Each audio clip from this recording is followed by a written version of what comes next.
Basic muscle anatomy. This is going to be talking more about the histology of anything, the microscopic structure, the microscopic anatomy of muscle tissue. There's three kinds of muscle tissue: skeletal, cardiac, and smooth muscle. They're all found in discrete places with discrete functions. Discrete not meaning subtle, but meaning separate. Skeletal muscle has this striated appearance. Here, let me pick a blue so it stands out. Striated, which means stripy. So these cells are long. I'll just outline one. Straight and unbranching. Long, like tubular kind of. They're round. They're like cylinders. Cylindrical.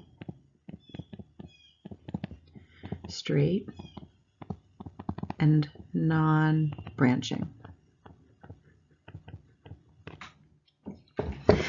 The sideways, parallel, running, straight cells isn't what we're talking about with striation, though, even though it looks sort of stripy that way. What we're talking about are these sideways stripes that you see along the length of the cell. Do you see those? Like here, here, here, here, so forth, those darker lines? Those are the stripes.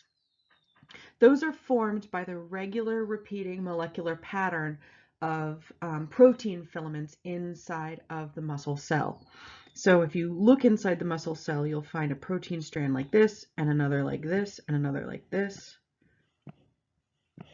like that, for example. We'll talk about what this is in more detail later. But do you see how at certain places they overlap? Wherever you overlap, you have a stripe. And each one of those stripes is called a striation. It represents where muscle fibers overlap.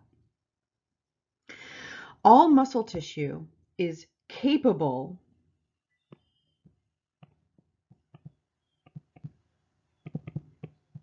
of voluntary contraction. They can also be involuntarily influenced. So think about all the skeletal muscles in your body. Let's think about just maybe one in your arm, in your lower arm. If you think about it, and you choose to, you can contract a muscle in your lower arm. Now, what's kind of cool is that the muscles of your lower arm really mostly influence what you do with your hand. It's sort of like the bulk of the muscle is all up in your forearm, and then there's a bunch of strings and your hand gets controlled like a puppet. So when you move your hand, like if you make a fist, you're actually contracting muscles in your forearm to do that. But let's just say if we take a big old battery and stick it up against your arm or one of those muscles on your arm, it's going to involuntarily twitch. So these muscles are capable of voluntary contraction, but they can be moved involuntarily as well. Your diaphragm is another example. More often than not, your diaphragm is operating involuntarily. But when you need to speak, when you laugh, when you or now that you're thinking about it, right? You're consciously breathing. You're consciously moving your diaphragm. You can choose to hold your breath. You can choose to exhale a lot, but it's not like you stop breathing when you go to sleep. Your diaphragm, which is made of skeletal muscle, keeps going. It's involuntarily influenced by the brain, even when you're not choosing to move it. Muscle tissue has lots of nuclei. So let's just take, I'm going to erase some of this for the sake of saving space. Let's just take a look at this muscle cell right here. This is all one long muscle cell, but you find a nucleus here, here, there, there, there, there, there. This one happens to have a lot that managed to make it into the slide. That's a lot of nuclei for one cell. In utero, in the very, very, very early stages of fetal development, your skeletal muscle cells are actually a lot of individual cells lined up end to end. During development, they fuse and become one long muscle cell. The nuclei are retained throughout your lifespan. So these are all multinucleate cells.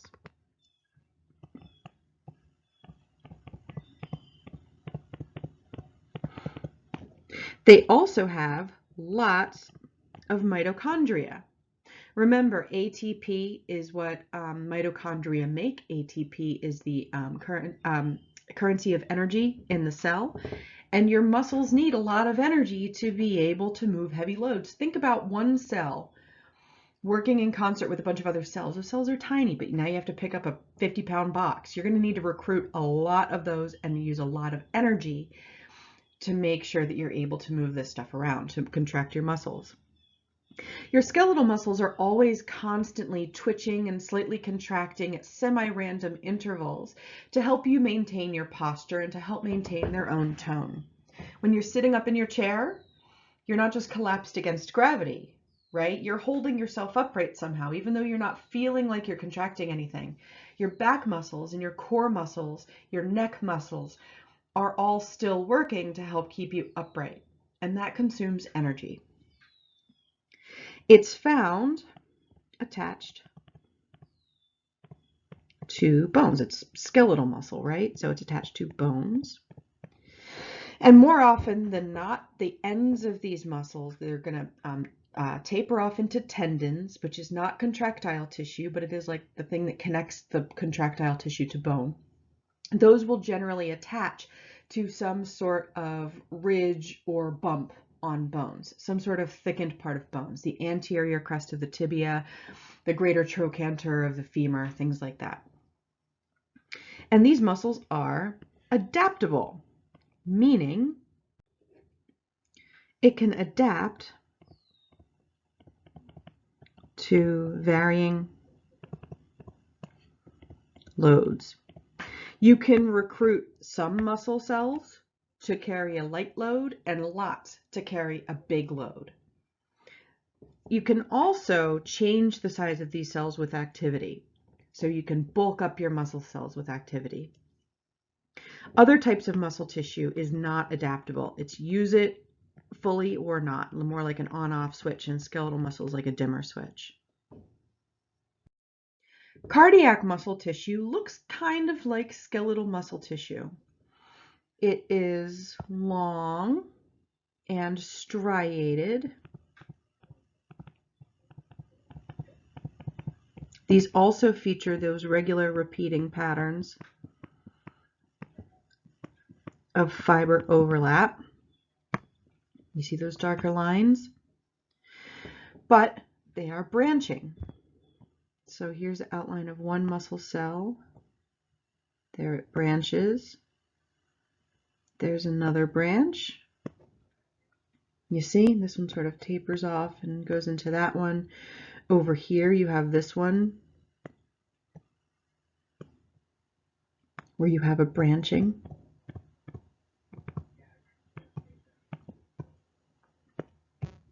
Branching. Skeletal muscle didn't do that, right? They're just one long cylinder, one long straight cylinder. These are cylindrical too, but they split off into multiple places like a tree. These operate solely involuntarily, 100% involuntarily. You cannot think about speeding up your heart or slowing it down. Now, in a sense, you can kind of influence it in that, you know, if I close my eyes and I think really hard, I imagine really clearly a bear destroying me, right? Attacking me and killing me. I might feel really stressed out, and that stress response may increase my heart rate.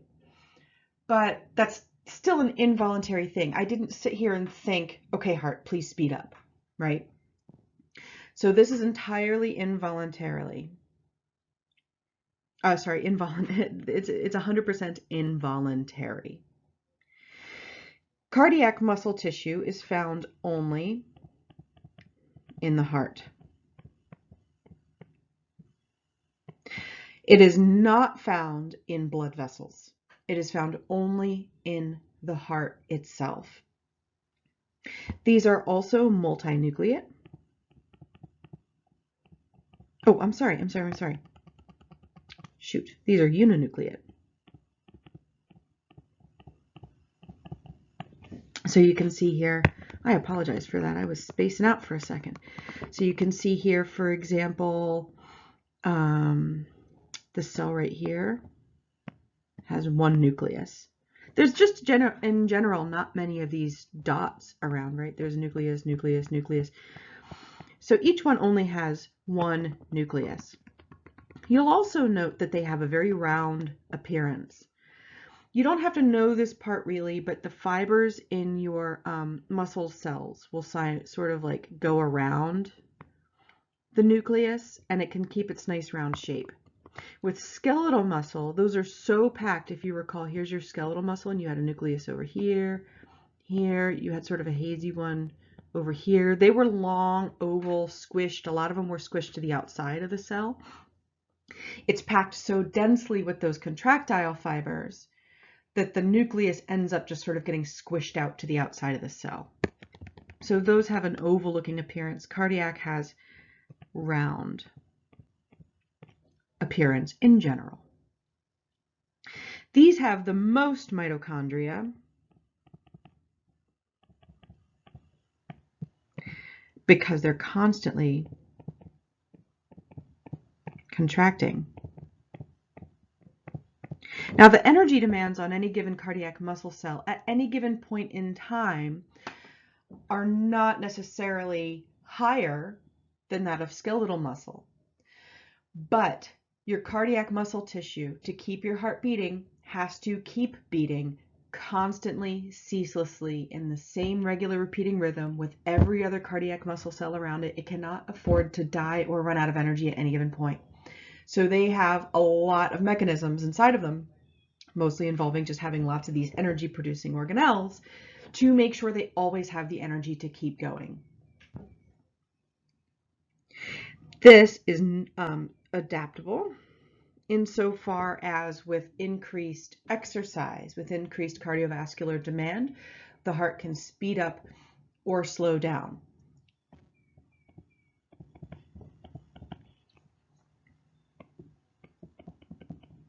But a contraction is an all or nothing event. Either the muscle cell contracts and it contracts fully or not at all. With the skeletal muscle fiber, some muscle cells might be recruited, some might not act. They might contract a little bit, they might contract a lot. It depends on what kind of load it's being put under. It's highly adaptable. With the heart, it can speed up or slow down, but any given muscle cell will either fully contract or not at all.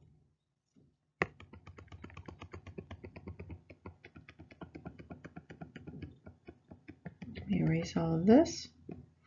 While I'm erasing all of this, there's one more feature that you should remember about cardiac muscle cells when you're thinking about it, and that's these dark lines. So you see you have dark line, dark line, dark line going down the length of the muscle cell, and here we have a little bit of a branching. Those are your striations. These big dark lines are intercalated discs. Intercalated discs. These mark the boundary between two cardiac muscle cells. So this is a cell. Actually, it branches there. And then you have the intercalated disc break. And now this is a cell. And this and that's kind of going back in plane. This is a cell. The intercalated discs mark the boundary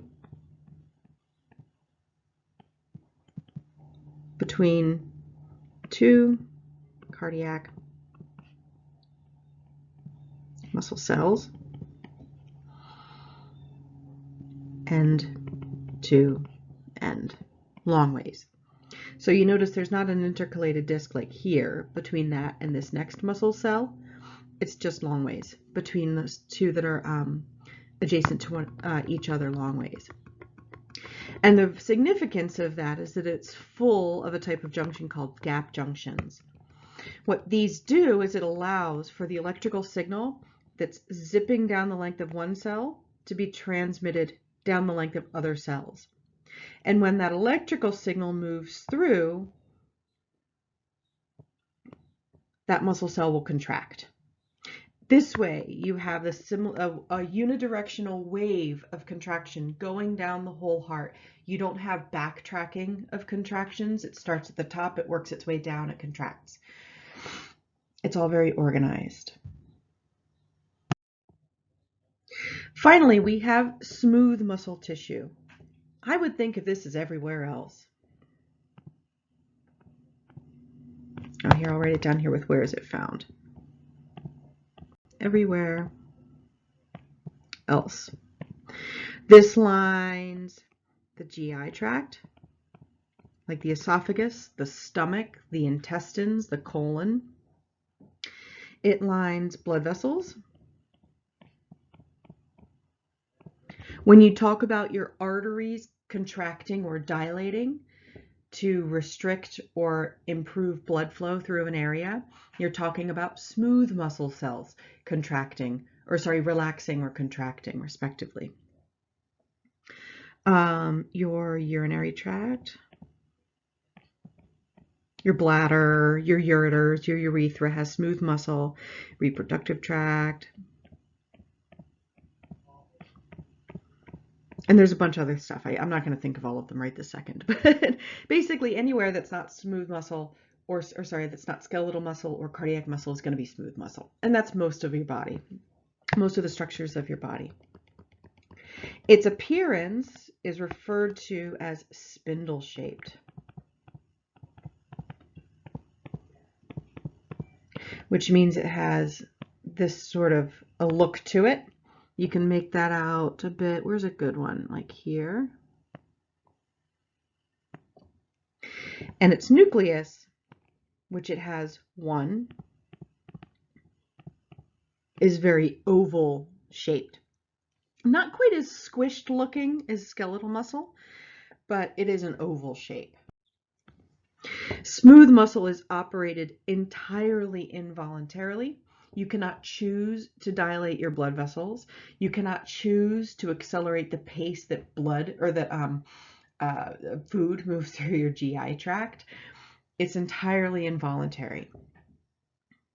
These have lots of mitochondria, but the least per cell compared to the other two types of muscle. Still lots though. They do have to contract, so they do need mitochondria. They need to be able to contract in a regular repeating pattern so that you can push things down the length. Usually you're going to find this in places where you're pushing something along the length of a tube and you don't want backtracking. So you want food to go in one end and come out the other and not the other way. You want blood to move in one direction. You want urine to go from your kidneys out of your body and not back up. So you have this regular repeating contraction called peristalsis that all of these skeletal muscles need to be capable of doing when it's their turn. So you still need lots of mitochondria. These are not adaptable. These are truly all or nothing contractile cells. Now, I've mentioned this sort of pattern that that cardiac and smooth muscle have to do. So you would say cardiac and smooth muscle have rhythmic contraction. Skeletal is not inherently rhythmic. You can choose to contract it in a regular pattern. Your diaphragm involuntarily does sort of inhale, exhale in a regular repeating pattern, but that's not necessarily a feature of all skeletal muscle. It's something that sometimes happens. Cardiac muscle tissue is rhythmic by nature and by necessity. Smooth muscle tissue is also rhythmic by nature and by necessity.